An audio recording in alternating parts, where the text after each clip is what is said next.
Clark Schmidt, the latest Yankee in a sticky, icky position. There's a lot of controversy right now with the New York Yankees, and this sticky substance situation just keeps growing and growing and growing. Now, the Yankees were involved in another sticky substance controversy with Clark Schmidt. And a lot of people believe that the umpires are giving the Yankees an opportunity to wash their hands and shrug it off. But if anybody's been watching baseball this year, they have been giving a lot of teams an opportunity to keep their pitchers in as long as they wash their hands. It's not just the Yankees. Now, with Max Scherzer screaming on the top of his lungs when he did and acting like a lunatic, obviously the umpires are going to throw him out of the game. He swore on his kids. He swore on the world. He swore on the Goodyear blimp flying in the air. Who knows what he was swearing on? But the umpires did not like how he was acting, so they threw him out of the game and they suspended him for 10. But this has been going on forever. I've been saying this on the Sports Loudmouths. If you remember in Major League, when Eddie Harris, the pitcher, the old man himself, talking to Wild Thing, and the Wild Thing, Charlie Sheen, was sitting in the locker room and asking what he was putting all over his body, from Vaseline to snot to all different sticky substances. And he said, pretty much,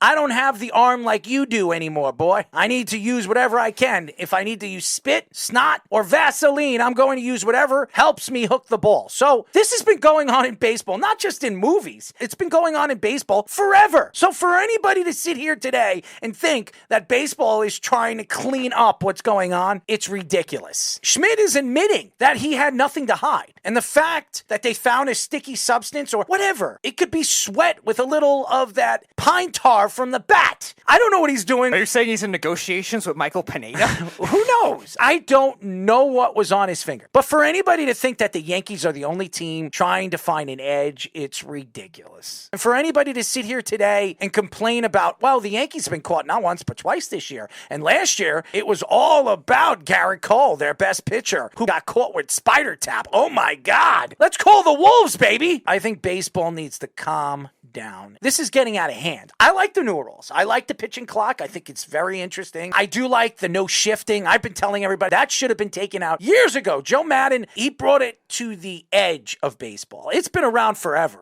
with Ted Williams, but he brought it to a whole nother level. When analytics start to really take over with Tampa, Joe Madden took that in his own hands, and now it's changed the league. And now, new analytics, new structure. Baseball's going to have to figure out another way to analyze certain hitters and certain at-bats for hitters because of this. Luis Severino commented about the automatic strike zone the other day, and he pretty much said that he didn't like the automatic strike zone. Severino said he believes that hitters get an advantage with a strike zone generated by a computer. This is the first year that the automatic strike zone is being implemented in AAA, but has been used in other minor league baseball levels and also independent baseball leagues. Robot umpires are something that MLB projects could be a full-time thing in 3 to 5 years. I understand the Luis Severino story is never going to end until the offseason when he decides to part ways with the Yankees. Because when you play for the Yankees and you say something off the field, it becomes a story. It is the New York Yankees. And the Yankee franchise, even though they haven't won since 2009, and I know because I'm a Yankee fan, they haven't won. They're always brought to everybody's radar. Every time you hear the Yankees name, you think that the Yankees are going to find a way to make an excuse for something.